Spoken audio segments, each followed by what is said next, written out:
Good evening, America. Welcome to your Friday edition of Just the News, No Noise. Yep, we've made it to the end of another week. Barely, but we got there. I'm your host, John Solomon, reporting to you from Washington, D.C. Wow, what a week it's been in the Capitol. Republican House Speaker Kevin McCarthy has continued to struggle to get the sort of support he needs from his own caucus to pass a continuing resolution to keep the federal government from shutting down. In just moments, we'll be exploring what a government shutdown might look like, and also if there are any avenues left to try to get a deal that would prevent that. But first, let's turn to my extraordinary co-host, and yours as well. She joins the stage with us every night. Co-host Amanda Head joining us from Los Angeles. Amanda, I think Republicans had promised they were going to do things differently, but here we are 1 week from the end of a budget year, and hardly any appropriations bills, and certainly no deal in sight. Yeah, it's like the calendar isn't the same every year around that we have to do this. It's amazing. Yes, and what a week it's been. It feels like we should take it in for a smooth landing, but I think it's going to be more of a crash landing. So we're going to wrap up this week with another very headlines-worthy day. Before we get into all of those throughout this hour, I want to show everyone a clip that I ran across last night of Vice President Kamala Harris telling a local news reporter about what she claims young leaders are calling climate anxiety. Take a look. This is something that young leaders have actually told me that they've coined as a term, climate anxiety, which is their fear about the future, right? And so whether they should have children, whether they should ever think about buying a home for fear that it might be wiped out because of extreme weather occurrences. And it pains me that they would live with such uncertainty about what their future can be. If you suffer from climate anxiety, I'm going to suggest that you don't have children. So it's no wonder that the latest polling has her at an unfavorable opinion rating of 54% with registered voters as of this week. And if I can correct the record, young leaders aren't concerned as much about climate as they are with the current state of our economy. Americans have seen prices surge by more than 17% since Biden and Harris took office. 20 million households have fallen behind on utility bills. Credit card debt is at an all-time high when real wages have declined by over 3%, which means that savings, real income, and economic confidence are all in the gutter. The last time I checked, the national average gas price in this country is dang near $4 per gallon, over $6 here in Los Angeles, instead of the $1.50 it used to be before Biden took office. So it seemed like Bidenomics isn't working like they pretend it is, and the American people are sick of it. It is no wonder that true fiscal conservatives in the House say no more money for Ukraine when we can't even help ourselves out, let alone the people of Hawaii after a deadly wildfire broke out months ago, and they are still suffering. Don, you know when I'm passionate on an issue, I could go the entire hour, but we have incredible guests worthy of talking before me, so I'm going to hush and turn it back over to you. Actually, I didn't want to get in the way of that. That was pretty interesting. You know, it's funny that she would use the dream of home ownership because it has been the Biden economy that took the home dream away from so many young Americans. Yep. Interest rates are at 2 or 3%. Now they're at 7 or 8%. Inflation up 17%. You have to choose between your grocery cart and your gas tank. And that wasn't the case before Kamala Harris and Joe Biden walked on to the White House platform. And so it's interesting that they're going to try to blame the climate for that, but it really is their own economy and that claim of transitory inflation that became permanent inflation that owned so much of the problems that we have today. Well, we do have to figure out what's going to go on with this budget deal. Will we have one? Will we not have one? Will there be a shutdown? A couple of weeks ago, we had him on. I thought he did as great a job as anyone could to handicap what's going on at Washington, what I call the Marble Asylum, the U.S. Capitol. Coming back as Executive Vice President of the National Taxpayers Union, our good friend Brandon Arnold. Brandon, you weren't too optimistic 2 weeks ago. 2 more weeks have passed. Nothing's really changed. Are you losing even some of that optimism you had 2 weeks ago? Oh, it's been a real dumpster fire on Capitol Hill, John. So, yeah, unfortunately, I'm less optimistic today than I was previously. You know, we had a continuing resolution, a spending patch that was offered up earlier this week that I thought was pretty good. Nothing's going to be perfect, and that certainly wasn't a perfect solution by any stretch of the imagination, but it provided 8% cuts across the board to everything except the Defense Department and enforcing security at our border, yet it was rejected. They plussed it up a little bit with a commission to study border security policies as well as our debt, to provide a top line number for spending, and it still isn't good enough. So the clock is ticking here, And unfortunately, my optimism is waning by the minute. Brandon, who are some of those figures on the Republican side of the aisle? Not necessarily committee heads, not necessarily official leadership, but just some of those personalities who could actually bring people together to make sure we don't shut down the government.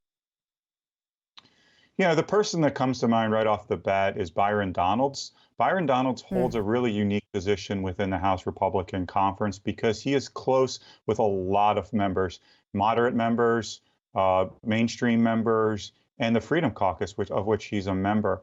He's somebody I think could have a pivotal role, and he actually helped to put together that initial deal earlier this week that looked like it may create a breakthrough and bring Republicans together. We didn't get quite there yet, but I think he could play a pivotal role in whatever the next offering might be. Yeah, he clearly is on the front lines of this now, Brandon. It's pretty interesting to watch. I want to roll back because the chaos of this moment is sort of avoidable if Republicans did what they said they were going to do when they came in, which was have an orderly budget process, get all the appropriations bills done, and then we wouldn't be running into CR territory, which makes everybody, at least in the Freedom Caucus, uncomfortable.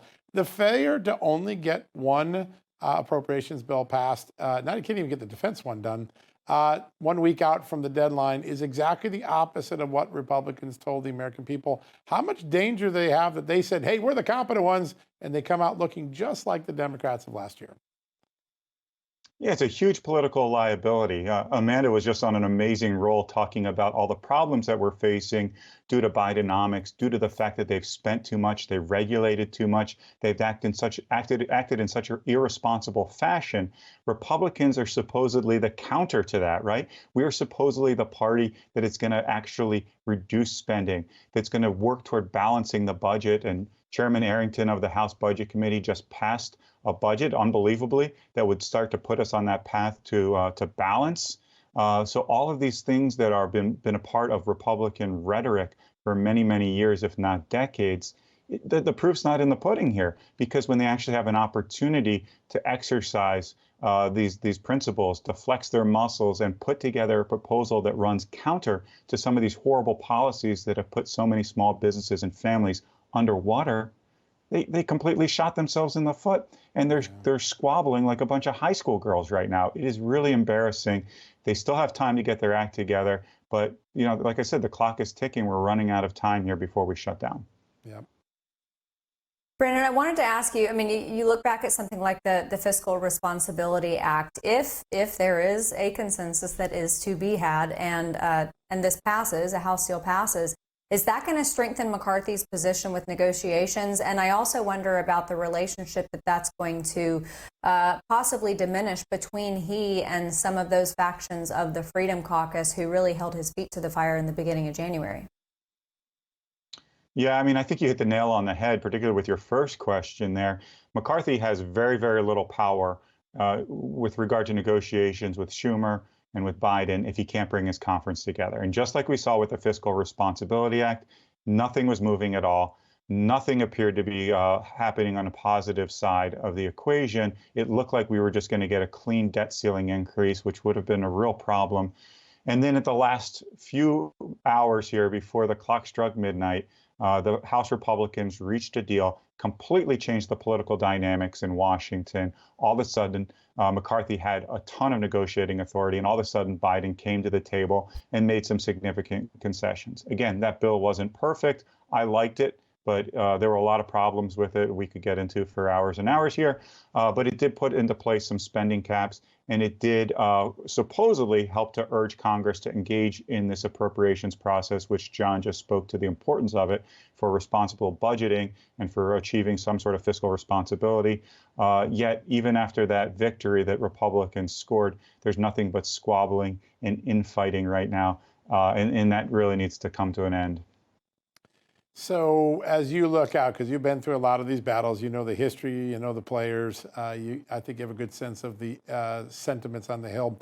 What is a path forward for some of these Republicans? If there is a chance to get something done that meets their promise to the constituents and avoids a shutdown, what will have to happen? What do you see as the most logical solution if cooler heads prevail?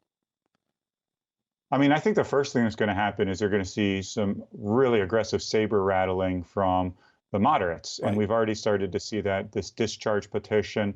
I think the message there is that the conservatives are overplaying their hand, and if they continue to do so, then moderates can sign on with Democrats on the discharge petition, and we could get what's called a clean continuing resolution, which means we'll have higher spending. That would be a huge loss. So hopefully when some of these conservatives see the writing on the wall here that if we overplay our hand, we're going to end up with nothing, there'll be some concessions. I don't know exactly what those are. I think those are going to speak to things like creating a fiscal commission that has some real teeth to it, unlike previous ones. Longer term spending caps that have real teeth to them. The Fiscal Responsibility Act that I spoke to earlier has 2 years of solid budget caps, but after that, the budget caps don't really have the enforcement mechanisms that they need. So let's strengthen those. And then I think border security has been a hot button issue for Republicans because of Biden's ineptitude on that issue. So perhaps scoring some victory points there will be enough to bring on the recalcitrant members of the Freedom Caucus. And maybe we'll all hold hands, sing Kumbaya, and chalk up a big fiscal victory at the end of this. That's enough optimism for you there? I don't know. I love the notion of kumbaya. And I've actually heard people say that a good compromise, the marker of a good compromise, is when everybody's happy. But I think the marker of a good compromise realistically is when everybody is equally unhappy. But the ultimate goal for all of this is unity for the GOP, because we have seen them move forward on some significant legislation. What's going to be the driving force for that unity going forward after this? Well, I think the driving force is collectively realizing that fellow Republicans may have differences of opinion, may have disagreements on the size and scope of government or certain policies here and there. But at the end of the day, we don't want to tee up another 4 years of the Biden administration. We don't want to hand over the House of Representatives and allow Democrats to pick up seats in the Senate if we want to rein in the size of the federal budget, because they certainly aren't going to do it. We saw what happened when Biden had unified Democratic control of Congress. We had things like the American Rescue Plan Act that added $2 trillion to our nation's debt and drove inflation through the roof. So if that is the alternative, then I think, you know, the Matt Gaetzes of the world can break bread with the moderates. I think Marjorie Taylor Greene. We're going to lose you on this one just because we're about to hit a commercial break. Thank you so much, Brandon, for giving us a good handicap of that. Folks, we're going to take a quick commercial break. We'll be right back after